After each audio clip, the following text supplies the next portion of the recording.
So, as a medicinal marijuana expert and someone who has a lot of experience with this, what do you recommend? How do you recommend people take edibles?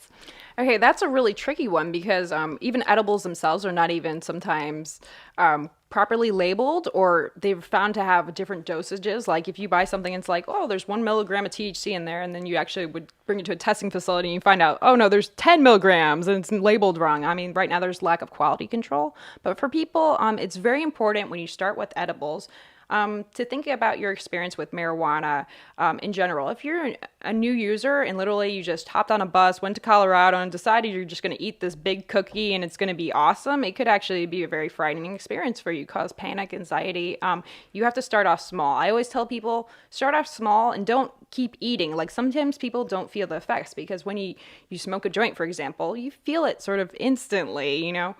With edibles, it may not kick in for 2 hours, depending on what you're eating that day. That's always my problem because if I start not feeling it after half an hour, I go back for some more, and then maybe a half hour later, I'm like, oh shit. Yeah. You know? And for people, it's very variable between people how people can react to the same exact edible. There's very amazing, like say little candies that are exactly dosed properly. They're even throughout the edibles and everything, and still you and me could take the same edible and I'm flying high in an hour and you're not, and it can be based on what other medications you're taking, your menstrual cycle, like God knows, like the weather outside, who knows. People have different experiences with edibles all the time. And so I think for people it's really important to be able to find sort of the shut off switch. How can you regulate your dose in an easier manner and in like more like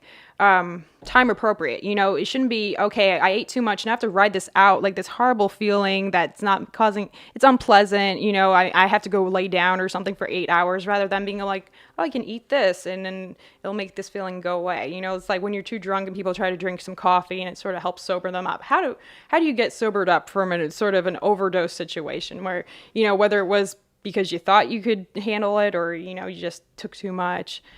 We really need to help people handle the adverse effects. There's some amazing effects of marijuana, but there's also adverse effects, and we need to acknowledge that not all people will have good experiences. I didn't. Actually, it took me about 2 months of eating it every day, like to make sure that like my body could properly handle it, that I could work, with smaller doses during the day for some of my things, because I had severe back spasms and other problems that literally prevented me from even like sitting up and working. So for me, it was really important that I get on marijuana and be able to function. I'm a smart person. If I'm laying down in bed all day and I can't work, that's death to me. So for me, even adjusting to the dose of cannabis myself and knowing how it works, it still was tricky. And I want to help people understand how to properly take edibles and even topicals. People don't understand all the different routes of administration that are available to them. Right now, there's a cannabis lube called Foria. That could actually even help women with all sorts of different, chronic pain problems, endometriosis. Who knows? There's all sorts of mediums that we can insert drugs into and help. And a lot of diseases are rooted in endocannabinoid deficiency. So it's an important topic. I want to help people, educate people on how to take edibles, how to use topicals, how to use all these different things in a customized plan that works for their disease and also helps release stress, anxiety. I think that everyone could benefit from a little bit more cannabinoids in their diet.